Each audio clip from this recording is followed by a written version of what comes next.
जय श्री कृष्ण। भगवान कृष्ण ने अर्जुन को कर्म योग के बारे में समझाते हुए योग के बारे में समझा रहे हैं। ज्ञान योग, भक्ति योग, कर्म योग। कर्म योग ही श्रेष्ठ बता रहे हैं भगवान कृष्ण ने अर्जुन को। कर्म योग यदि निष्काम हो जाता है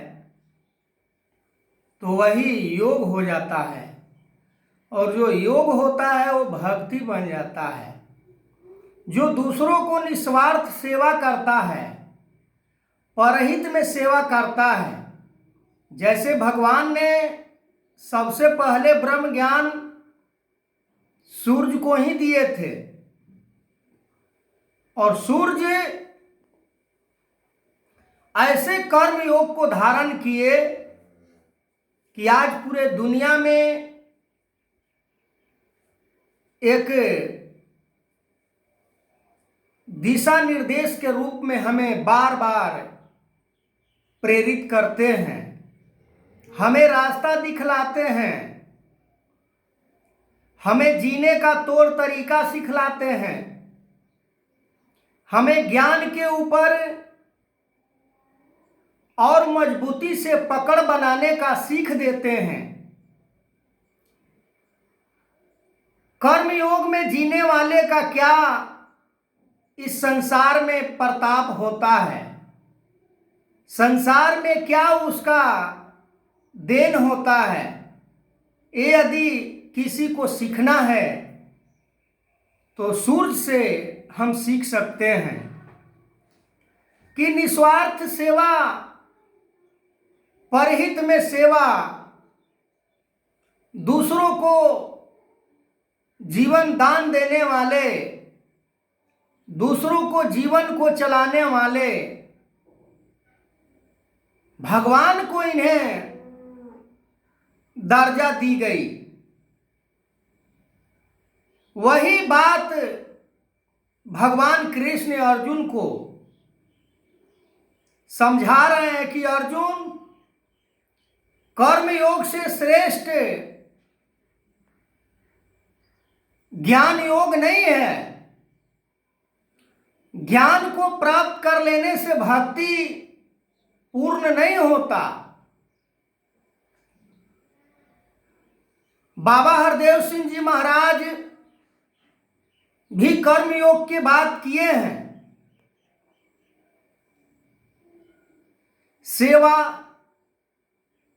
सुमिरन, भागवत कथा,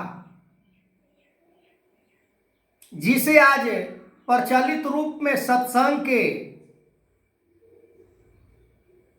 नाम से संबोधित किया जाता है। सत्संग से हमें ज्ञान प्राप्त होता है। यदि वो कर्म में नहीं ढाला जाए वो ज्ञान को, तो फिर सत्संग का कोई महत्व नहीं रह जाता है। बारिश हो रहा है और यदि हम छाता लगाकर खड़े रहें और मन के अंदर अपेक्षा ये रखें कि पानी वर्षा का हमारे ऊपर नहीं आ रहा है, पर लगाए तो हम छाता हैं। ज्ञान की प्रसारण की जा रही है सत्संग के द्वारा, पर कर्मों में धारण नहीं किया जा रहा है। छाता को नहीं हटाया जा रहा है, मन के ऊपर से अज्ञानता को नहीं निकाला जा रहा है। मन में जो भ्रम भ्रांतियां समाई हुई है वो हम नहीं निकाल पाते हैं। मन में हमारा वही जो पहले स्वार्थ भावना से युक्त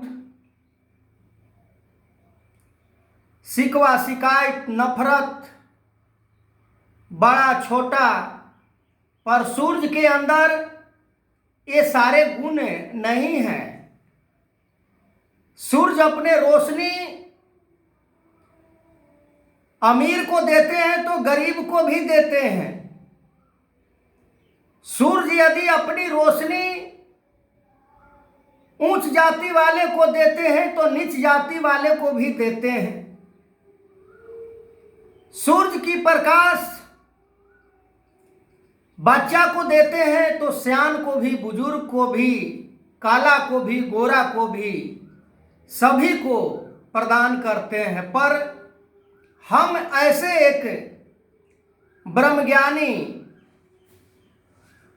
जो केवल दूसरों को पीड़ा ही पीड़ा देने का काम करते हैं। भगवान कृष्ण अर्जुन को यही मन को मजबूत बनाने के लिए सलाह दे रहे हैं कि अर्जुन, तुम्हें युद्ध तो करना ही पड़ेगा। अर्जुन ज्ञानी पुरुष है, समझदार सज्जन पुरुष है, क्षत्रिय है।